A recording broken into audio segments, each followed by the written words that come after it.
Hi అండి, welcome to my channel అండి. వాళ్ళ వీడియోలో ఎప్పుడు చేసుకునేలా ఎగ్ రైస్ కాకుండా వెరైటీగా ఈసారి ఇలా ట్రై చేయండి. మీరు చాలా టేస్టీగా, చాలా కమ్మగా ఉంటుంది. ముందుగా 2 ఎగ్గులని ఇలా ఉడకబెట్టేసుకునండి. ఇలా కట్ చేసుకొని రెడీగా పెట్టుకోవాలి. అలాగే బాణీలో 2 స్పూన్లు ఆయిల్ వేసుకుని 1 స్పూన్ జీలకర్ర, అలాగే 1 ఉల్లిపాయ ముక్కలు వేసేసండి.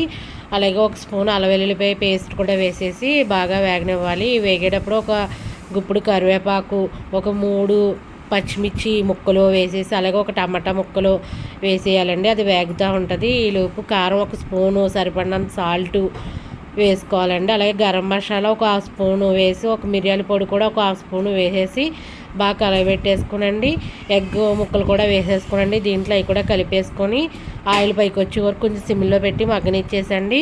రైస్ వేసేసుకొని కలబెట్టేసుకోవడం అంతేనండి. వెరైటీగా ఎగ్ రైస్ రెడీ. ఇలా ట్రై చేయండి. నేను చేసిన విధానం మీకు నచ్చినట్లయితే లైక్ చేయండి, షేర్ చేయండి, సబ్స్క్రైబ్ చేయండి. Please support me my channel. ఓకేనండి, థ్యాంక్ యూ.